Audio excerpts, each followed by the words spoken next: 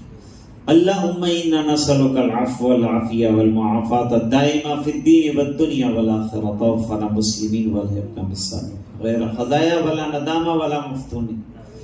اللهم افتح لنا ابواب رحمتك وسهل لنا ابواب رزقك. اللهم انا نسألك دوام العافية تمام العافية. اللهم انا نسألك الشكر لله. اللهم ارنا الحق حقا وارزقنا اتباعه. اللهم ارنا الباطل باطلا وارزقنا اجتنابه. اللهم اهدنا واهد بنا واجعلنا سببا لمن اهتدى. اللهم اهد الناس جميعا اهدنا الصراط المستقيم صراط الذين انعمت عليهم من النبيين والصديقين والشهداء والصالحين. اے اللہ ہمارے گناہوں کو معاف فرما، کوتاہیوں سے درگزر فرما، اپنا فضل اور کرم شامل حال فرما. اے اللہ نئے سال کو ہمارے لیے خیر والا بنا، برکتوں والا بنا، مبارک بنا، عافیت والا بنا، عبادتوں والا بنا، سکون والا بنا، راحتوں والا بنا. اے اللہ مظلومین کی مدد فرما، ظالمین کی سرکوبی فرما. جن کے حصے میں ہدایت لکھی ہے اللہ ان کو ہدایت سے مالا مال فرما. اے اللہ ایمان کی قدر نصیب فرما، جان مال عزت آبرو کی حفاظت فرما، ہمارے ایمان کی حفاظت فرما. نبی کریم صلی اللہ علیہ وسلم کی اتباع زندگی کے ہر شعبے میں نصیب فرما. اپنی رضائے دائمی عطا فرما، تیری یادوں والی زندگی عطا فرما، غفلت والی زندگی سے حفاظت فرما. اے اللہ عزتوں والی زندگی عطا فرما، ذلتوں والی زندگی سے حفاظت فرما. اے اللہ گناہوں سے دوریاں نصیب فرما، بدعات خرافات سے اللہ اس مہینے میں اور پورا سال ہماری حفاظت فرما. نبی کریم صلی اللہ علیہ وسلم کی اتباع زندگی کے ہر شعبے میں نصیب فرما. اے اللہ جو بیمار ہیں انہیں شفا عطا فرما، حضرت مفتی صاحب کو شفا عطا فرما، صحت عطا فرما، عمر دراز عطا فرما، ان کی تمام پریشانیوں کو دور فرما. اے الہ العالمین ان کو مسجد میں آنے والا، 5 وقتہ نماز میں حاضر ہونے والا بنا دے، ان کی دل کی تمناؤں کو پورا فرما دے. اللہ کمزوریوں کو دور فرما دے. اے اللہ ایمان پر دنیا سے جانے والوں کی مغفرت فرما دے. اے اللہ پورے مجمع کی مغفرت فرما. جن حضرات نے یہ پروگرام ترتیب دیا ان نوجوانوں کو حوصلے عطا فرما، ان کو ہمتیں عطا فرما، ان کو قوتیں عطا فرما. اے اللہ دین کے لیے قربانیاں جانی مالی دینے کا جذبہ عطا فرما. ان کی اس ہمت کو اے اللہ بڑھا دے، اضافہ فرما، ان کی حوصلہ افزائی کی شکلیں پیدا فرما. اے اللہ ان سے کام لے لے اور قبول فرما لے. دین کی محنتوں کے لیے ان کی زندگیاں وقف فرما دے. اے الہ العالمین دنیا میں بھی ترقیات سے مالا مال فرما دے اور آخرت کے درجات عالیہ بھی نصیب فرما. اے اللہ دعائیں اپنے فضل و کرم سے منظور فرما برحمتک یا ارحم